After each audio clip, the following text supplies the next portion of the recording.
Hello everyone and welcome to the webinar. This is Sydney speaking, and today's webinar will be showing you SolidCAM 2014 Service Pack 3, and we'll be concentrating specifically on the 2.5D options that we have inside the programs. Now, many of the stuff I've already gone through in certain cases before, but since it was now released and a lot of the customers already are starting to get 2014 with Sp3, it's a good idea actually to go through some of the highlights specifically in 2.5D, something that you'll be using more or less almost every single day in the program itself, and to highlight certain those specific areas in itself.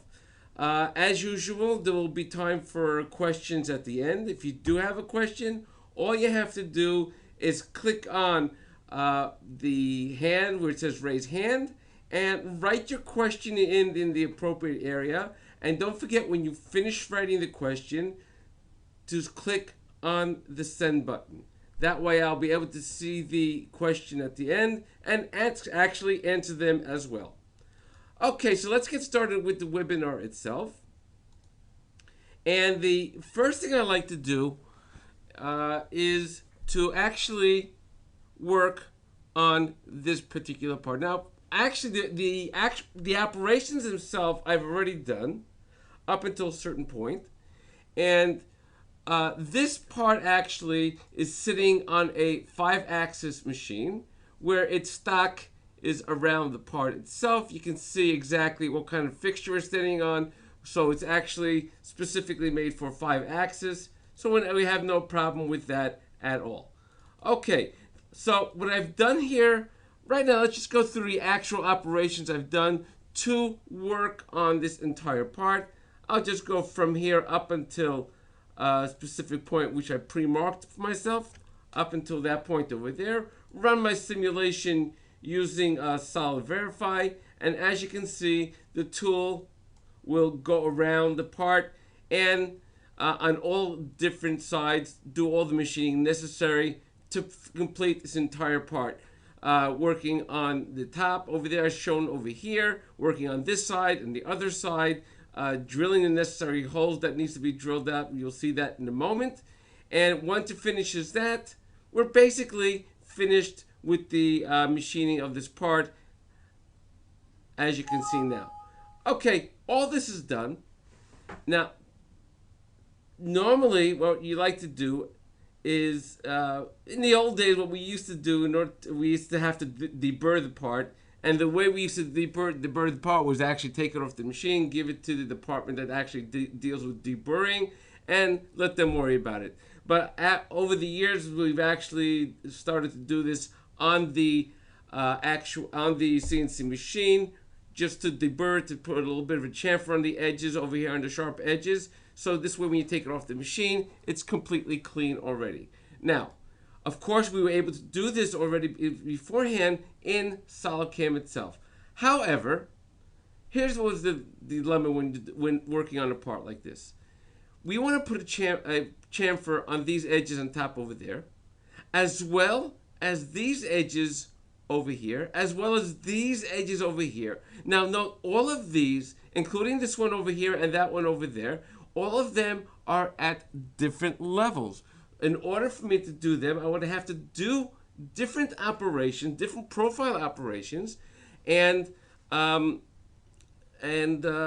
create geometries for each one of those operations, and that would be time consuming. Not only that, I'd also have to make sure that when I work on levels such as this area over here, that the tool does not get too close to the wall itself. I have to keep it a certain distance away so it doesn't gouge into the wall itself. And the way we used to do all these operations is actually what we see down here. My first operation, for example, if I wanted to clear off the top part over here, I would choose this part over here as two separate chain geometries. Of course, I'd choose my chamfer drill, my levels, I'd have my upper level and my profile depth, which is the actual size of the chamfer itself. And in technology, I would have to go in technology and then click on the chamfer option, tell it what kind of cutting diameter I want to work with, the actual contact point of the cutting diameter onto the tool, and then calculate and go to my next operation. Now, the next operation I would have to do would be also to work on these areas over here. So I have to do the same thing over again, different geometries, different upper level, maybe the same depth, but different upper level. And then I have to go further down over here as well. And over here it gets even more complicated because look at this area over here. I'm getting very close to that wall and I have to make sure I don't go all the way to the wall. So when I would do something like that, I would, besides doing everything else, picking the geometry and the tool, I would have to go into technology and then make a modification on the geometry itself by actually the extensions at the start, the end of the extension, I would actually have to give it a negative value to make sure it doesn't go into that area itself. So what do we do now? What we've actually done is made all of this a lot easier. We've actually have an operation that recognizes all of the edges and in one operation deals with every single one of those edges. Let's see exactly how this works. If I were to go into recognition, as shown over here, let me actually put my operation over here. Okay. Well, if I go into recognition, we have what we call chamfer recognition. Okay. Now, when I choose my geometry, I'll click on New Geometry. You'll note there's very little I have to do over here. All I really have to do is just click on the part. However, even before I do that, you'll note that I have several holes here as well. And I don't necessarily want to put a chamfer on these holes. So I also can have a filter and say, okay, you know, any hole that's this size or less, do not do those holes. So if I want to do this, I'll make this 24 millimeters. Okay, so now all I have to do is click on the part itself. I'm taking the entire body, just clicking on the part, as shown over here, and it will automatically recognize every single face that's on the part itself. You can see all the edges over there. They're all recognized automatically. All I have to do now in this particular case, I'll choose my tool. I'll be using my chamfer drill just like I did in the previous operation. My levels, note there is no upper level. All I have to deal with over here is my chamfer depth. I'm going to give a chamfer depth of 1 millimeter so that when I run my simulation, it'll be a lot easier to see. And in my technology, what do I have to do in my technology? I have to deal with my cutting diameter, just like I did in the other one. Okay, so we'll leave that 1 millimeter, but we have one other feature over here which is very important. Something called safety offset. This safety offset automatically keeps the tool away from the edge of that wall over there, guaranteeing that I will not gouge into the part itself. Note, if I change my cutting diameter, say instead of 1, I'll make it 2, this change here as well.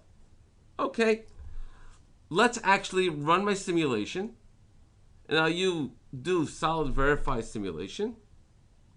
You'll see that it'll work on every single one of the edges that I wanted it to work on. But not only that, take a look what it does in these areas over here. It makes sure it did not gouge into those edges exactly the way I wanted it. Even clean this area over there, making sure not to gouge into the wall. Remember, this is a 2.5D operation, but it makes sure, as it says, it recognizes the fact there's a wall over here and will not gouge into it. Okay, now, I'd like to actually continue with a chamfer, but this time work on this side over here.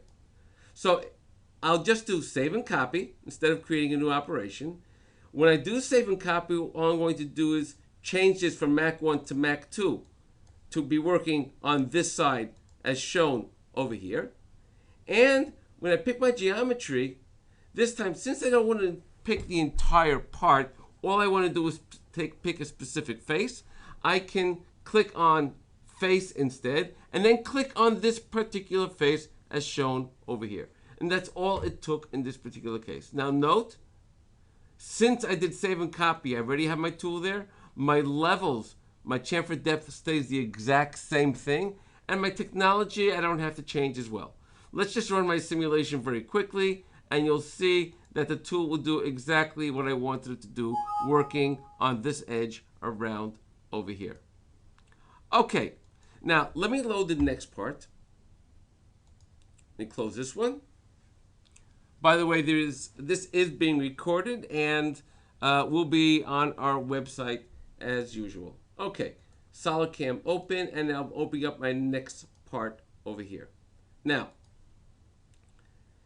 if we take a look at this part, let's first start out with these pockets that we see over here. Now, what I see in these pockets is the fact that if I do this in a regular pocket operation, I would have a little bit of a problem, because the depth of this pocket is not the same as the depth of this pocket, nor is it the same as the depth of this pocket. So in my regular pocket operation, I was not able to do this in one operation. I would have to do separate operations for it.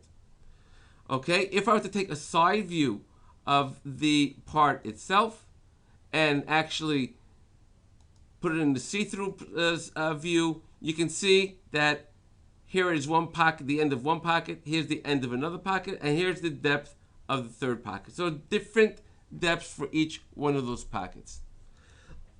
Now what we can do is we can have actually in your regular pocket operation, we can deal with different depths.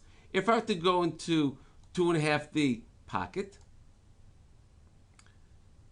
I'll choose my geometry exactly what I said, the way I said before. Now I want to choose these 3 chains over there. I'm going to be using a new option as far as creating change of curve propagation, but I'll explain this a little later on in the webinar exactly how this works. Let's just leave it for now, the fact that I did pick it. I'll pick this edge over there. It closed that entire chain. My curve propagation now on this line over here. It closed that chain. And my curve propagation on this line as well, closing that chain over there. Okay. My tool will be a 10mm end mill. And my levels. Now, the default way we used to always work, we had our pocket depth. But in this particular case, the pocket depth is not good for me because we have different depths of these pockets.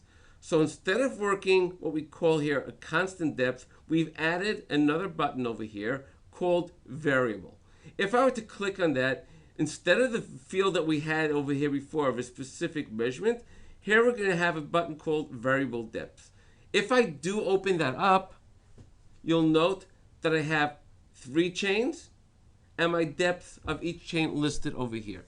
Now the first one I don't have to change. If I were to click over here, you'll see the first one over here, and that actually is 25. Fine. Okay, now if I click on the second one, all I have to do is click on the surface. You can see it updates itself automatically to 15. The third one, click on that surface, and that's updated to 23. So in one operation, one regular pocket operation, we now have the option of doing several depths in the part. We'll click on OK. We'll go into our technology field. Let's just say that we'll be going, go back to our levels. We just to say that our step down will be every 5mm, and we'll just leave it at that for now. Okay, I'm not going to make any changes right now in my technology. Let's just run my simulation, and I'll do this again using the side view, and we'll make it see-through so you can actually see the tool going down. You'll note that when the tool goes down, just a moment, there we go. When the tool goes down, you'll see that it went down up until that surface over there. However, when it goes to the next one, it went up to this surface over here. And the last one goes up until that surface over there. So in one operation, one regular pocket operation, 3 different depths. Okay, now let's go back into our regular view over here.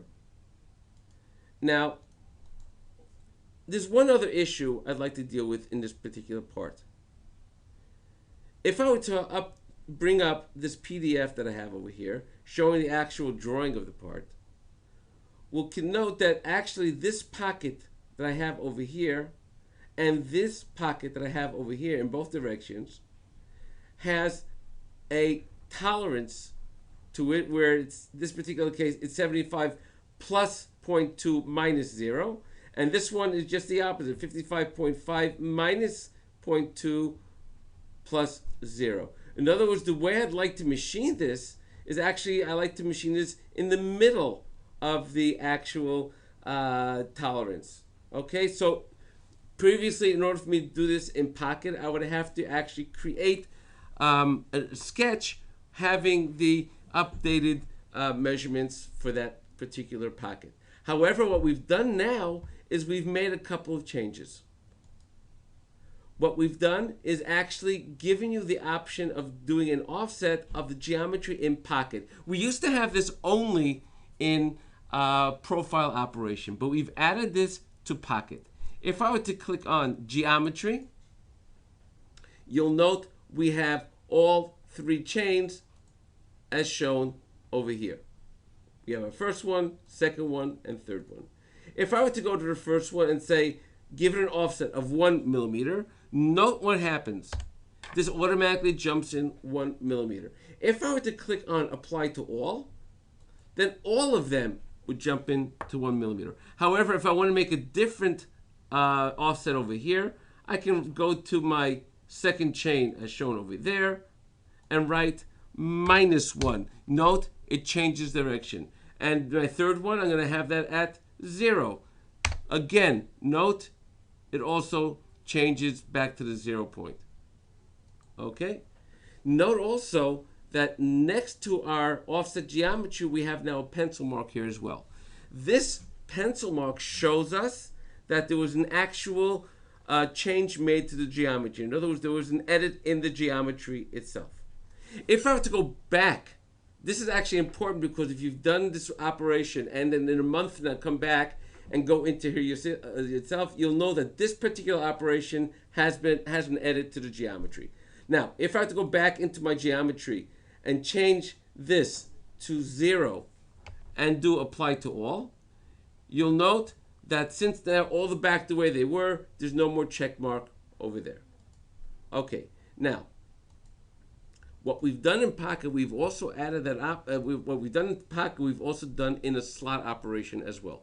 If we take a look at this particular slot over here, you'll note, I'll bring up the actual drawing, you'll note that that's also moved over from the center by 0.2 millimeters minus 0. So I'd like to actually put this out 1.1 millimeter more out to work in the exact center of my dimension. Okay, so what we've done over here is, if I go into my slot operation as shown over here, first of all, let's take a look at the geometry itself. The geometry that I picked in this particular case was just this edge over there, nothing else. The tool was the 10 millimeter end mill that fits exactly inside this area over here. Okay.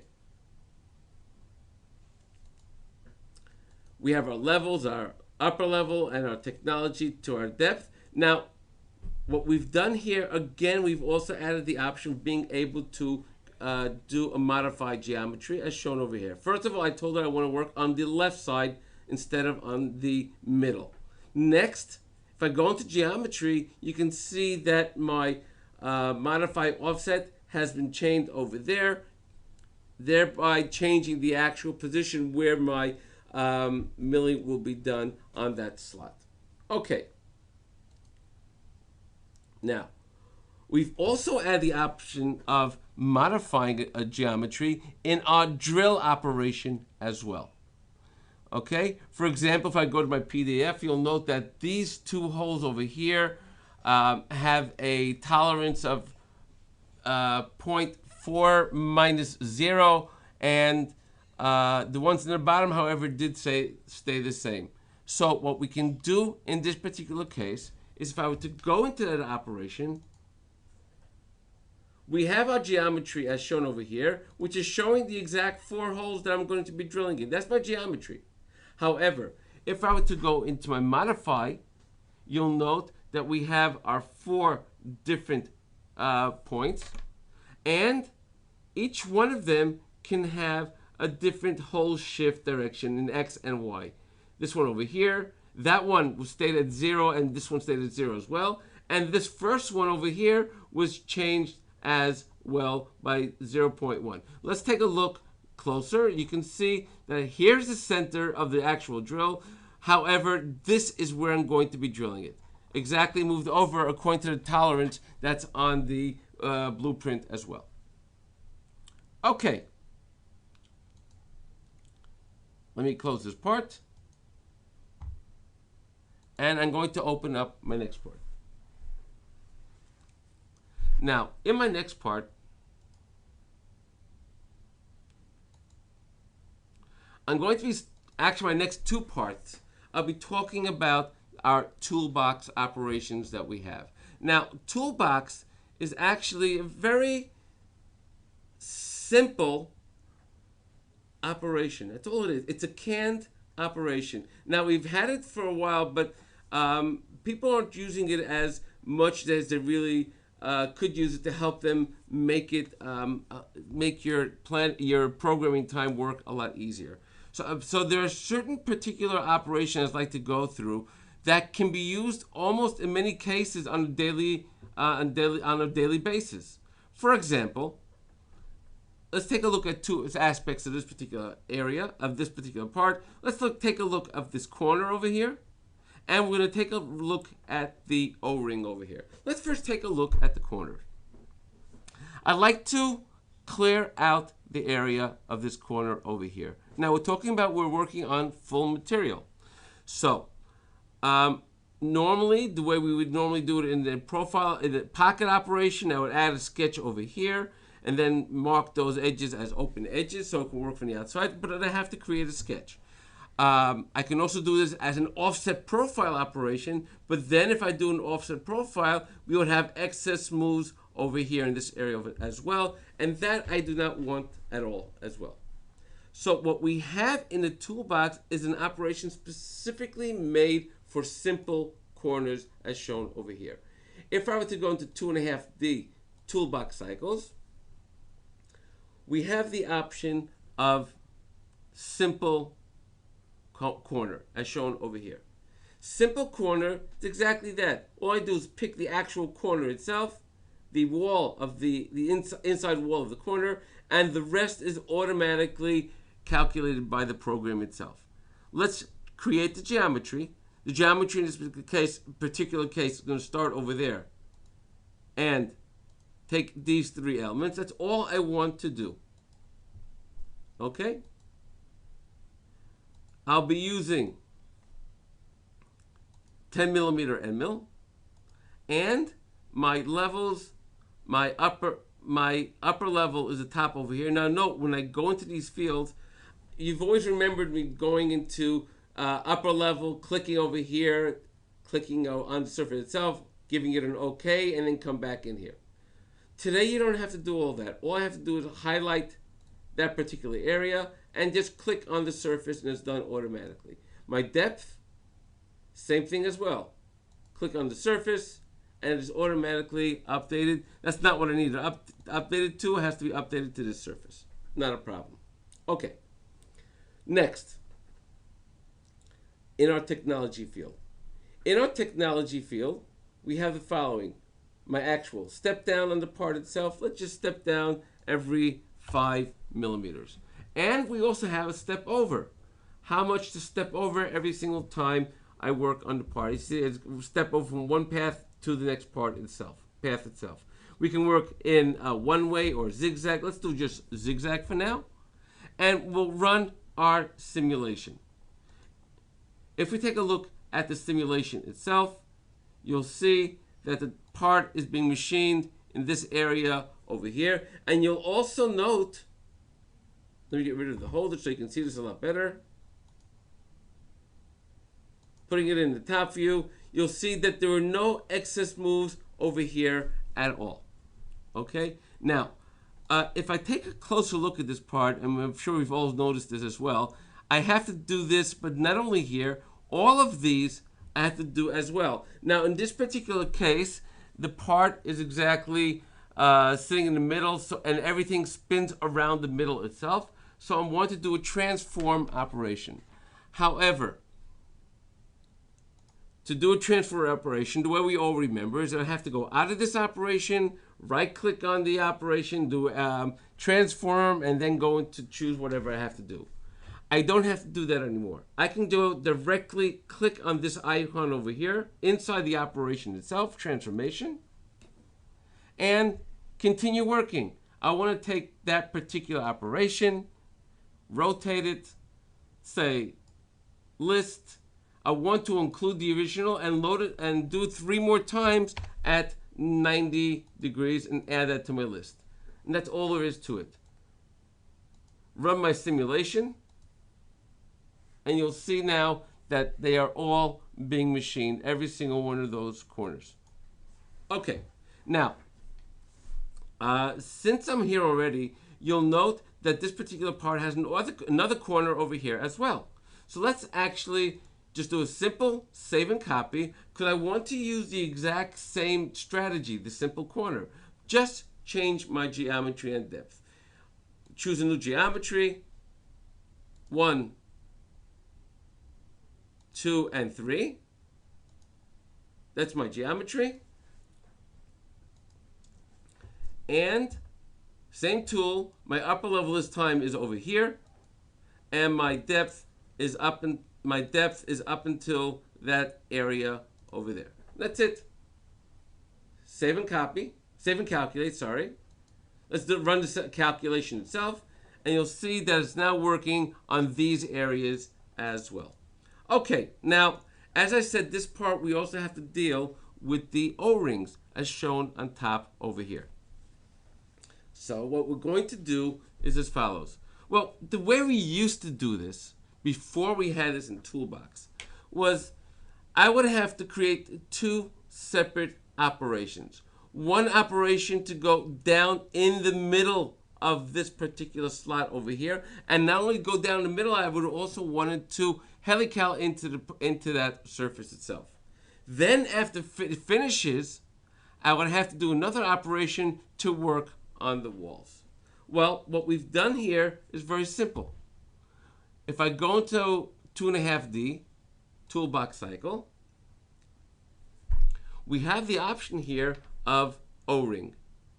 In O-ring, all I have to do is pick the geometries. Okay? In this particular case, I'm going to create a new geometry. I'll choose that one over there. And then I'll choose that one over there. Excuse me. And we're done. My tool is going to be my 2mm end mill. My levels, upper level is over here, depth up until that surface over there. And in my technology, all we have is as follows. How much to step down each time? Let's put this at every millimeter. Now it's actually going first down through the middle in the rough cut. In the middle, I want to actually have it helical through the part itself. If I want to do a wall finish, all I do is click on wall finish and step down if necessary. Let's give it a step down of every 3 millimeters, which is basically the whole thing. Okay, note I don't have to deal with how am I leading in and leading out. This is done automatically. Let's take a look at this actual simulation itself. And you'll note, let me see if I caught this correctly on time. You'll note that my first operation was done over here, and it just kept on doing a helical into the part itself until it finished it, and only then leaving the part. Now, what we also have is as follows. Besides what it did over there in the middle, it also clears off the side of the wall. Now, when it does that, it automatically creates the arc in and the lead out as well. Okay, so we have now a tool, as we all seen, specifically for O-rings. Now, the next part I want to upload is an actual toolbox operation as well, but this time we're dealing with thin wall machining, as shown over here. We all know the dilemma of working on thin walls such as this. If I want to clear away all this material here and all the material that's on this side, I have to make sure that as I'm cutting in from one side, I have enough support on the other side. If I were to take all of this away and then go to the other side, most likely this wall would bend over because it's a thin wall and there's too much pressure from the tool with no support, no counter support from the other side. So what we've done is we've made an operation specifically meant for thin walls. Let's take a look at the toolbox itself. We have the operation here of thin wall machining. Exactly what we need. The geometry, pick it right off the edge itself. That's the first one right there. And that's the second one over here. Direction does not make a difference. And I'm going to use a 16 millimeter end mill as shown over here, as illustrated over here. Yep, excellent. Now, levels, upper level is over here, and my depth is up until that surface over there. Okay, now, if I were to go into my technology, we have two different type of strategies. We have a strategy called alternating steps and a strategy called supporting steps. Let's start with alternating steps. And before I explain that, I'm actually going to run my simulation in a moment. And while I'm doing the simulation, I'll explain exactly what the alternating steps are. But before I do the simulation, let me just go into my wall offset. And since this is a rough operation, I'm going to leave 0.5 of a millimeter to the wall itself. And my step down is going to be every 5 millimeters. Okay, let's take a look what we've done over here. And now as we're doing this, I'm going to explain exactly what's going on.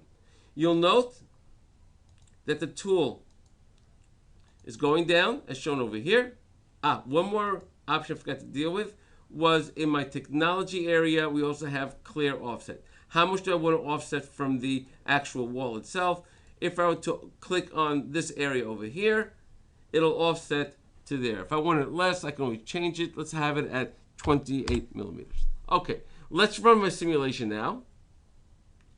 And note the following. It clears off the first side, as shown over here. And then, but note that it's actually alternating between the sides. As it gets towards the end, on this level over here, you can see that it left the 0.5 millimeters as asked. Next level goes down the exact same thing, but note, it's only going up until this area. Note, as you're going down, you're going to have more and more support on that thin wall. Let's go further down into the part itself. You can see that it's giving those steps. And as it goes down now, it finished it goes back over here, takes the next step over here, and then again continues stepping out, and it does this up until it completes this entire part. Now note that we still have 0.5 millimeters left to take off over here. We'll do save and copy. This time, instead of in our technology field of using alternating steps, we're going to use the option of supporting steps. Supporting steps is for the finish operation itself. To actually finish it, let's have this at 0 millimeters. And again, step down every 5. Let's quickly run the simulation and let's see exactly what's going on. You'll note that my first step down, as shown over here, is going only 2.5 millimeters. Okay, did it? Now it's going to the other side. Note, this side, it goes down its entire 5 millimeters. But note, when it cuts across over here, it still has support on the other side as well.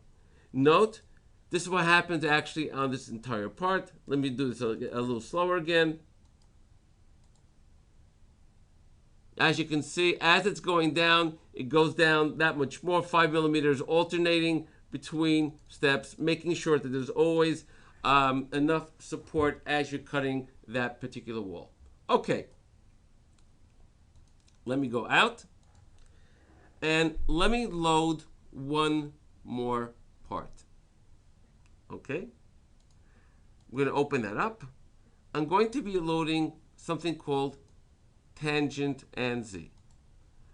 Now, let's take a look at this part. And I want to actually show you in this part one of the ways we've actually improved creating a chain geometry. I'd like to make create a chain geometry around the outside over here. Now note, you have this on different levels. So if I have to pick this, then I have to pick this and that, and then go up over here. I couldn't do constant Z because then I have to go across over there. I can do constant Z up until this point, then pick different areas, then go back to constant Z, and so on and so forth. Now, there's a lot of work just picking out the chains itself. We've actually made it a lot easier now to pick out a chain like this. If I have to go to Profile, for example, and go into my creating a geometry, we have this new option here called Curve Propagation. You'll note that when I use Curve Propagation, there's tangent and delta Z checkboxes underneath that. So, using Curve Propagation, if both of these are marked, then it'll actually work on both conditions. Okay? Let's just show exactly what's happening. If I were to click now on this edge, you'll see that it worked on this area all the way up around up until here. Why did it stop here? Because over here there's no constant Z and there's also no tangent. All I have to do in this particular case is just click on that line over there and it finished creating that particular geometry. Now, let me go out and recreate the geometry itself, and we'll look at some more options that we have inside creating a geometry in the curve propagation. If I have to go into curve propagation, and this time do not use delta Z or tangent, this will work exactly like curve. In other words, I don't even need curve anymore. Let's take a look what happens here. I'll just go 1, 2, 3, exactly the way I would have to do before. Now, it can go over here. Not a problem at all. Continue there. Okay. If I were to do delta Z over here, it will actually cut across over there. However, if I were to do tangent, look what happens. If I click on tangent now, you'll see that's actually going around the entire part as shown over here. However, note it stopped over here. Why? Because only this is tangent. This here is constant Z. Now, if I were to continue with constant Z, you'll see it'll go back exactly the way it was before. So you see we have all different ways of manipulating the curve propagation. If I were to, for example, let's actually not accept this. Want to do a constant Z? Instead of using auto constant Z, I can just go into curve propagation as well without the tangent. This will work exactly with the delta Z at 0, 0. This will work exactly the way my auto constant Z works as well. So there's a lot of ways we can actually now manipulate the part by using the curve propagation. Now, that's basically it for the webinar. And I'm going to go into some questions. Now, one question we just asked on this was as far as the curve propagation, can it be made as a default selection? This, what you're seeing over here, is actually stage 1. Stage 2 is that this will be, we will be having a settings later on that will allow us to pick what we want to have here as our default. Do we want to have this as a default? Do we want to have curve as a default? The way we have our default set up, that's the way it's going to be. Right now, we don't have it, but this is stage 1. Just want to make sure this works correctly. Stage 2 will be that it will also include exactly what you wanted, to have a default selection. Okay. There's one more question. How can I remove an edge which I do not want to chamfer? At this point, it'll only do all the edges. Okay, the chamfer recognition at this point will only do all the edges. Again, that is also in the feature request to have that if I want to take away a specific edge, I'll be able to click on a specific edge and say, okay, but this edge do not do on all the edges. Right now we don't have that, but that is next as far as the chamfer recognition goes as well. Okay. I'd like to thank everyone for joining the webinar. Again, this webinar has been recorded, and you'll be able to see this within the next day on our site as well. Okay, everyone, have a nice day and enjoy your weekend as it comes up.